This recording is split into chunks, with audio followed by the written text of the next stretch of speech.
I gotta look away from that. That's not good for me. Whoa, stop that. Do you guys know what a GFA is? Girlfriend for a weekend? Very good. Calculus 2 taught me this morning. I don't know how it came up, but they were like, GFA? I was like, what? What's a GFA? Are the Calculus 2 students trying to find GFAs? I don't know. It's something they'd thought about. It was on their mind. Sounds like I don't know.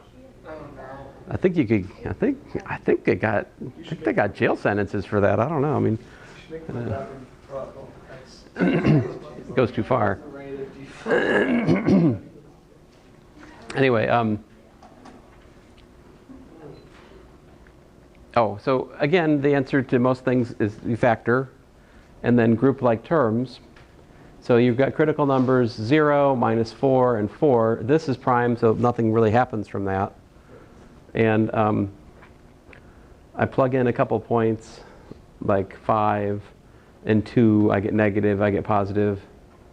And oh, then I was apologizing because this is in no way big enough for the graph. Like the numbers here are way too small to do it. Like I should have just left the numbers off and just said, use the graph however you want, you know. But so if I have an example like this, I may actually just give you a blank axis and say graph, sketch the graph qualitatively. Let's say I use that language. That means that the scale is too wonky to like do justice. Like this, the trouble is f of 5 and f of 2 are these numbers. That's like big, right? That's really large, you know? So is it fit between -8 and 8? No. But this is basically the picture of it, all right? Because it has x-intercepts of -4 and 4. It bounces at 0. Hey, come on. It bounces at 0. I got to stop stepping on this stupid umbilicus. It bounces at 0, and so that's the graph, give or take. Let me go on. Here's another division problem, but this is based on the complex factor theorem, right? So I say, oh, this one's actually kind of the bonus question. So here, I said use long division to divide by this polynomial. And so I do that here, and you get a remainder of 3x minus 5. So what this means is that f of x is x squared minus 6x plus 10 times x squared plus 4 plus this remainder term, right? The interesting thing is when you plug in 3 plus I, right?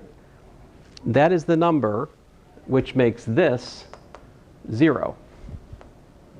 So if you plug in 3 plus I, this piece is gone.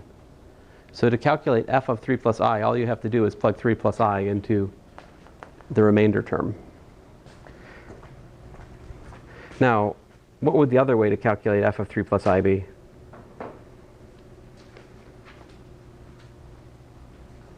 There is another way. What? Without long division, without anything. How would you calculate f of 3 plus I? You could do what? You could just plug it in here and multiply it out and collect like terms. I had a student do this and get the right answer last semester. But, whew. Oh, there is? Oh, this might be the same problem. I mean, odds are kind of high that it is. But yeah. Do you want me to look through the homework? I was trying to do that problem, and I went to tutoring, and the girl told me how to do it the wrong way. Another tutor came and helped me do it the right way. It was the like open tutoring, you know? Yeah. Yeah. My wife used to tutor math, and like one of the great struggles with being a tutor is not jumping in the middle of wrong conversations of other tutors. So, yeah.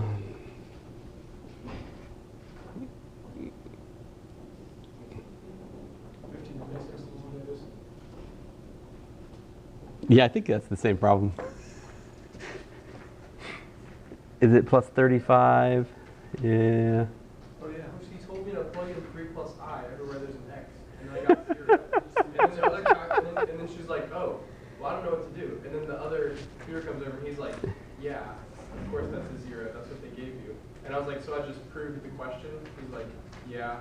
So then he showed me how to do it the right way. But I don't think f of 3 plus I is 0, is it? Is that a factor? Wait. Where'd my test go to? Just a second here. Let me make this. So x to the fourth minus 6x cubed plus 14x squared minus 21x plus 35. It is the same polynomial. So 3 plus I. 61. Problem 61. Oh, I was going to say problem 62 is literally this problem. So yeah. Wait, can you go up to 61 on the mission? Sure. Yeah, that's the one. 2 plus f of 2 plus I equals 0. Oh yeah, I give you that f of 2 plus I is equal to 0. Why is she telling you to plug it in? I don't know. I just did what she said. And then I was like, it equals 0. I mean, good, but that's given. So yeah, what you want to do is to divide that one. Okay, so so for problem 61, you have f of 2 plus I equal to 0, right? So oh no. That's what they said. Good gracious, long division, my man. So I have said in all right. Complex factor theorem. This means you have x minus 2 squared plus 1.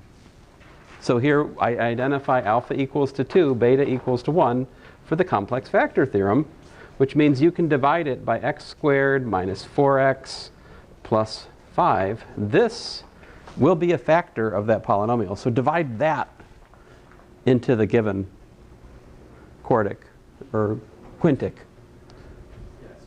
If you do the synthetic thing, you have to do 2 synthetic divisions, each of which are complex. Yeah, and then you just don't understand it the whole time. Right, because I haven't taught that, and I don't intend you to use it, yeah. But they understood it. Right. As I warned you, tutoring is dangerous, unless they know my ways. They should know my ways, they're tutors in math. Like, I'm not telling you something like, only PhDs in math know about this. This is, ordinary college algebra. Also like college sophomores and juniors, so they're not like, like professional tutors or anything. This is also true, yes. They just happen to be good at math. Yeah. So, well guys, have a good weekend. I hope to bring you more jokes next class, we'll see. Please. But anyway.